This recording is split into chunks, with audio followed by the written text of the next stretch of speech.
Hi hello Swathi Ganga Kannada YouTube ಚಾನಲ್ಗೆ ಎಲ್ಲರಿಗೂ ಸ್ವಾಗತ ಸುಸ್ವಾಗತ.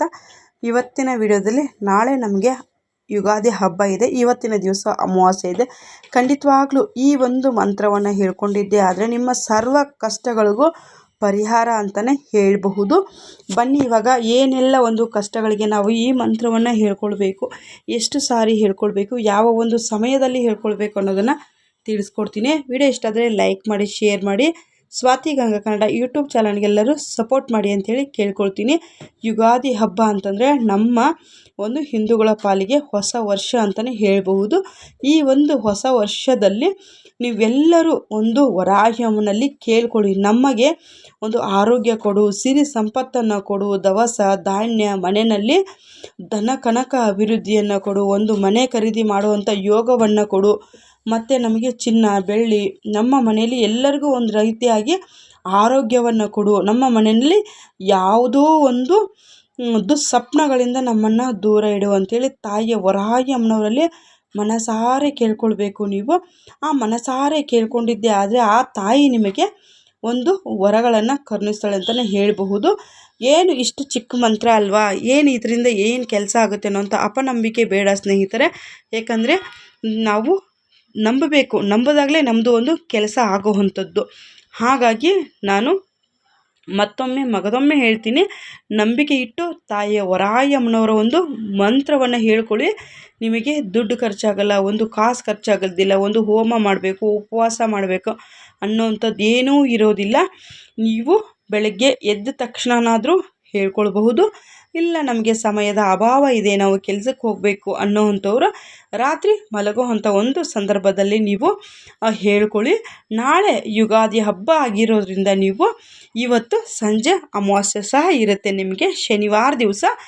ಈ ವಿಡಿಯೋ ನಿಮ್ಮ ಕೈಗೆ ಏನಾನ ಸಿಕ್ಕಿತ್ತು ಅಂತಂದರೆ ನೀವು ಆ ಒಂದು ಅಮಾವಾಸ್ಯೆ ದಿವಸ ನೀವು ಮಲಗುವಂಥ ಸಂದರ್ಭದಲ್ಲಿ ಸ್ವಲ್ಪ ಕೂತ್ಬಿಟ್ಟು ನೀವು ತಾಯಿ ವರಾಹಿ ಅಮ್ಮನವರಲ್ಲಿ ನಿಮ್ಮ ಕಷ್ಟ ಕಾರ್ಪಣ್ಯಗಳನ್ನು, ತಾಯಿ ನನಗೆ ಈ ರೀತಿ ಬಿಸ್ನೆಸ್ ಮಾಡ್ತಾಯಿದ್ದೀನಿ, ಈ ರೀತಿ ನನಗೆ ನಷ್ಟ ಒದಗಿ ಬಂದಿದೆ, ಈ ಕಷ್ಟದಿಂದ ನನ್ನನ್ನು ಪಾರು ಮಾಡು, ಮತ್ತು ಮದುವೆ ಆಗದಿರೋ ಹೆಣ್ಮಕ್ಳಿದ್ರೆ ಅಮ್ಮ ನನಗೆ ಬೇಗ ಒಂದು ಕಂಕಣ ಭಾಗ್ಯವನ್ನು ಕೂಡಿಸಿಕೊಡು ಅಂತೇಳಿ ತಾಯಿಯಲ್ಲಿ ಕೇಳಬೇಕು. ಭೂಮಿ ಖರೀದಿ ಮಾಡೋರಾಗಿದ್ದರೆ ನಾನು ಈ ರೀತಿಯಾಗಿ ನನಗೆ ಒಂದು ಇರೋದಕ್ಕೆ ಒಂದು ಜಾಗ ಬೇಕು, ಇರೋದಕ್ಕೆ ಒಂದು ಮನೆ ಬೇಕು, ನಮಗೆ ಮಕ್ಕಳಾಗಿಲ್ಲ ಅಂಥೇಳಿ ಮಕ್ಕಳಾಗದೇ ಇರುವಂಥವ್ರು ದಾಂಪತ್ಯ ಸಮೇತವಾಗಿ ತಾಯಿ ವರಾಹಿ ಅಮ್ಮನವ್ರನ್ನ ಕೇಳಿಕೊಂಡು ಮಂತ್ರವನ್ನು ಉಚ್ಚಾರಣೆಯನ್ನು ಮಾಡ್ಕೊಳ್ಬೇಕಾಗುತ್ತೆ.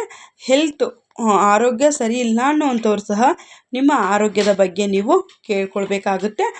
ನಮಗೆ ಇದು ಅಮಾವಾಸ್ಯೆಗೂ ಸಿಕ್ಕಿಲ್ಲ, ಯುಗಾದಿ ಹಬ್ಬಕ್ಕೂ ಸಿಕ್ಕಿಲ್ಲಪ್ಪ ವಿಡಿಯೋ, ನಾವೇನು ಮಾಡೋಣ ಅನ್ನೋವಂಥವ್ರು ನಿಮ್ಮ ಕೈನಲ್ಲಿ ಯಾವ ದಿನ ಸಿಗ್ತಾ ಇದೆಯೋ ಈ ವರಾಹಿ ಅಮ್ಮನವರ ಒಂದು ಮಂತ್ರದ ವಿಡಿಯೋ ನಿಮಗೆ ಸಿಗ್ತಾ ಇದೆಯೋ ಅವತ್ತಿನ ದಿವಸ ನೀವು ರಾತ್ರಿಯಿಂದನೇ ಶುರು ಮಾಡ್ಕೊಳ್ಳಿ. ಎಷ್ಟು ದಿನಗಳ ಕಾಲ ಹೇಳ್ಕೊಳ್ಬೇಕು ಅಂತಂದರೆ ನೋಡಿ, ನಿಮಗೆ ಭೂಮಿ ಖರೀದಿ ಮಾಡ್ಕೊಳ್ಬೇಕು ಅನ್ನೋವಂಥವ್ರು 48 ದಿನಗಳ ಕಾಲ 48 ಟೈಮ್ ಹೇಳ್ಕೊಳ್ಬೇಕು. ಭೂಮಿ ಜಾಗ, ನಮಗೆ ಎಕರೆ ಗಂಟಲೆ ವ್ಯವಸಾಯಕ್ಕೆ ಭೂಮಿ ಇಲ್ಲ ಆದರೆ ದುಡಿಬೇಕನ್ನೋ ಹುಮ್ಮಸ್ಸಿದೆ ಅನ್ನೋವಂಥವ್ರು ಖಂಡಿತವಾಗ್ಲೂ ವರಾಹಿ ಅಮ್ಮನವರ ಕೈಯಲ್ಲೇ ಇದೆ ನೇಗ್ಲು. ಹಾಗಾಗಿ ನೀವು ವರಾಹಿ ಅಮ್ಮನವರನ್ನು ಕೇಳ್ಕೊಳ್ಬಹುದು. ಭೂಮಿಗೆ ಸಂಬಂಧಪಟ್ಟಿದ್ದು ಏನೇ ಒಂದು ಕೋರ್ಟ್ನಲ್ಲಿ ವ್ಯಾಜ್ಯಗಳು ಏನೇ ನಿಮ್ಮದಿದ್ರೂ ಕೂಡ ಭೂಮಿಗೆ ಸಂಬಂಧಪಟ್ಟಿದ್ದು 48 ದಿನಗಳು 48 ಟೈಮ್ ನೀವು ಹೇಳ್ಕೊಳ್ಬೇಕಾಗುತ್ತೆ. ನಂಬಿಕೆ ಇಟ್ಟು ಹೇಳಿ, ನಿಮಗೆ ಚೇಂಜಸ್ ಅನ್ನೋವಂಥದ್ದು ಗೊತ್ತಾಗುತ್ತೆ ಅನ್ನೋದನ್ನು ತಿಳಿಸ್ಕೊಡ್ತೀನಿ.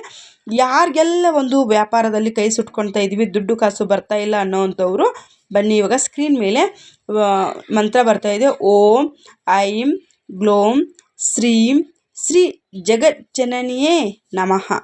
ಓಂ ಐಂ ಗ್ಲೋಂ ಶ್ರೀಂ ಶ್ರೀ ಜಗಜ್ಜನನಿಯೇ ನಮಃ.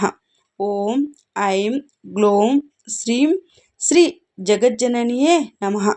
ದುಡ್ಡು ಕಾಸು ಯಾರಿಗೆಲ್ಲ ಬೇಕನ್ನುವಂಥವ್ರು 16 ದಿನ 16 ಬಾರಿ ಹೇಳ್ಕೊಳ್ಬೇಕಾಗುತ್ತೆ. ಯಾರಿಗೆಲ್ಲ ಒಂದು ಮಕ್ಕಳಾಗಿಲ್ವೋ ಅವರು 11 ದಿನ 11 ಬಾರಿ ಹೇಳ್ಕೊಳ್ಬೇಕಾಗುತ್ತೆ. ಮಕ್ಕಳಾಗದೇ ಇರುವಂಥ ದಂಪತಿಗಳು ರಾತ್ರಿ ಮಲಗುವಂಥ ಸಂದರ್ಭದಲ್ಲಿ ನೀವು ತಾಯಿ ಒಂದು ಮಂತ್ರವನ್ನು ಹೇಳಿಕೊಂಡು, ತಾಯಿ ಅಮ್ಮ ನಮಗೂ ಒಂದು ಕಂದಮ್ಮನನ್ನು ಕೊಡು ಅಂತೇಳಿ ಕೇಳಿಕೊಂಡು ನೀವು ಈ ಒಂದು ಮಂತ್ರವನ್ನು ಹೇಳ್ಕೊಳ್ಳಿ.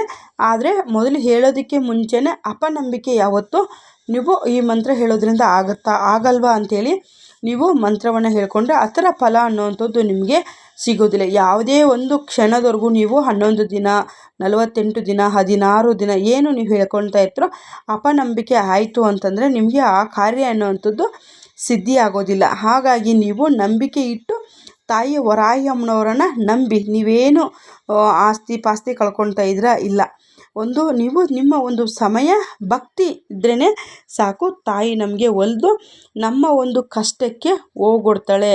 ಅಮ್ಮ ಅಂಥೇಳಿ ಕರೆದ್ರೇ ಸಾಕು, ತಾಯಿ ಹೋಗೊಡ್ತಾಳೆ ಅಂತಲೇ ಹೇಳ್ಬೋದು. ಯಾರ ಮನೆಯಲ್ಲಿ ವಿಪರೀತವಾಗಿ ಕಷ್ಟ ಅನ್ನುವಂಥದ್ದು ಬರ್ತಾ ಇದೆಯೋ ಅಂಥವರು ಒಂದು ದೀಪವನ್ನು ತೆಗೆದುಕೊಳ್ಳಿ. ಮಣ್ಣಿನ ದೀಪ ಆಗಿರ್ಬೋದು, ಇಲ್ಲ ಅಂತಂದರೆ 3 ಇಂಚಿನ ದೀಪ ಬರುತ್ತಲ್ವ, ಆ ದೀಪವನ್ನು ತೆಗೆದುಕೊಳ್ಳಿ. ಅದಕ್ಕೆ ತುಪ್ಪವನ್ನು ಹಾಕಿ ಕೆಂಪು ಬತ್ತಿಯನ್ನು ಮಾಡ್ಕೊಳ್ಬೇಕು. 2 ಎಳೆಯ ಕೆಂಪು ಬತ್ತಿಯನ್ನು ಮಾಡಿಕೊಂಡು ವಿಪರೀತವಾಗಿ ಯಾರಿಗೆಲ್ಲ ಕಷ್ಟ ಬರ್ತಾ ಇದೆಯೋ ಅಷ್ಟಮಿ, ಪಂಚಮಿ, ಮಂಗಳವಾರ, ಶುಕ್ರವಾರದ ಹೊತ್ತು ನೀವು ದೀಪವನ್ನು ಹಚ್ತಾ ಬಂದಾಗ, ಪೌರ್ಣಮಿ, ಅಮಾವಾಸ್ಯೆ ಈ ಸಂದರ್ಭಗಳಲ್ಲಿ ರಾತ್ರಿ ಒಂದು 8 ಗಂಟೆ ಒಳಗಡೆಗೆ ನೀವು ಹಚ್ಕೊಂಡ್ರೆ ತುಂಬ ಅಂದರೆ ತುಂಬ ಒಳ್ಳೆಯದು, ಕಷ್ಟ ಪರಿಹಾರ